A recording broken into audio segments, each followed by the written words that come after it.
Hey guys, this video is on single-step metric conversions.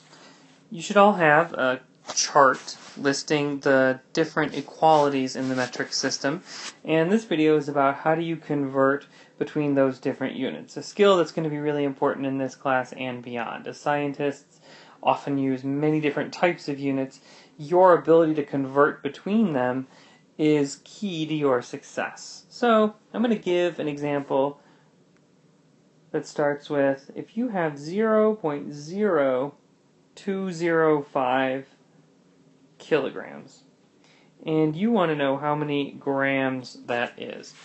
When you're converting kilograms to grams, you're doing what's called a single-step conversion, because you're moving from a base unit of grams, right? Or you're moving to a base unit of grams. It's got the prefix kilo, and you're moving to the base of grams. That's going to be a single-step conversion. And you'll see what I mean in a moment. When we look at our chart, we realize that the equality that exists between them is 1 kilogram is equivalent to 1,000 grams. So when we set up our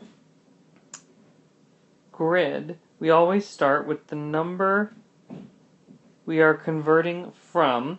We put that in the upper left-hand box.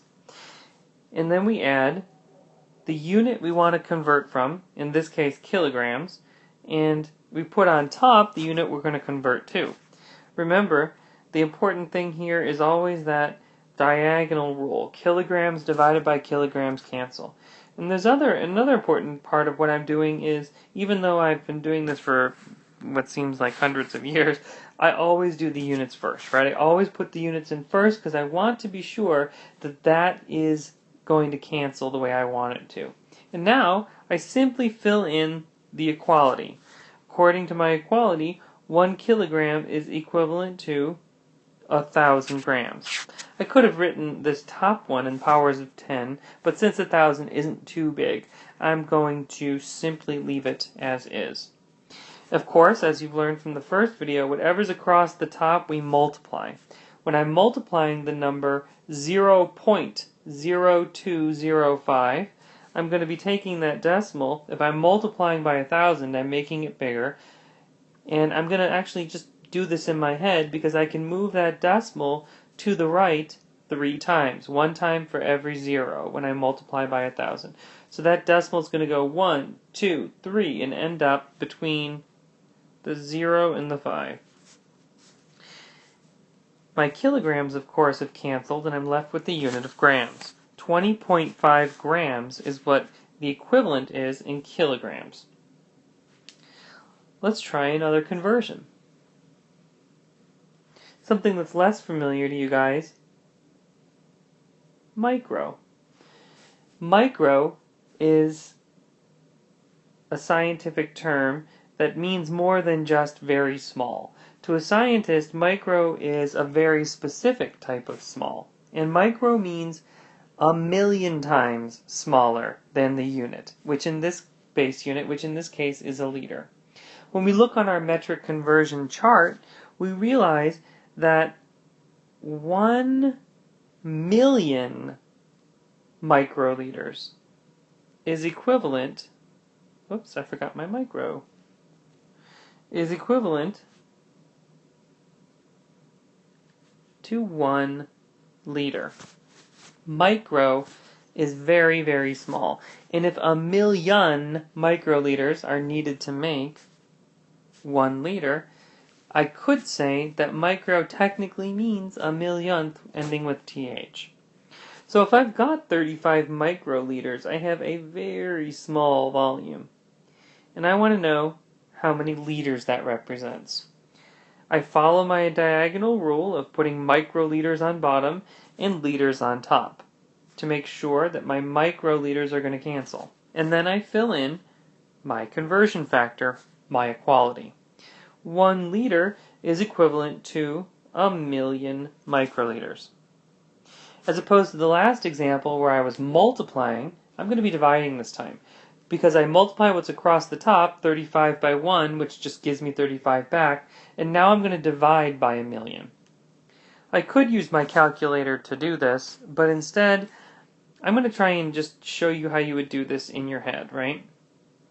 If I've got the number 35, and my decimal is right there, I'm going to be moving it 6 spaces to the left if I am dividing by 1,000,000, because I'm making it smaller.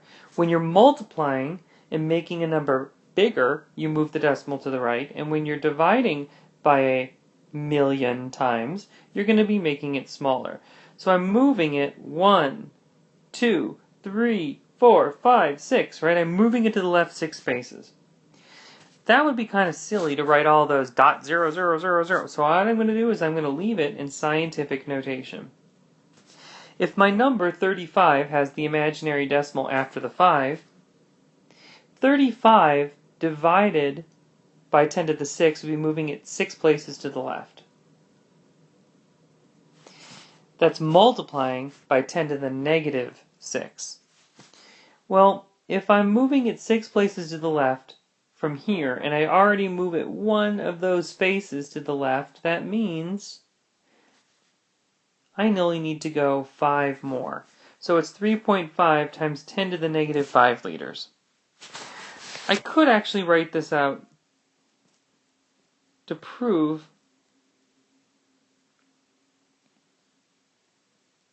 that this is true. If my decimal was here, 1, 2, 3, 4, 5, 6. That's if I start with my decimal here. If I started with my decimal here, in between the 3 and the 5, I would only have to go 1, 2, 3, 4, 5 places to the left. Let's try one more example.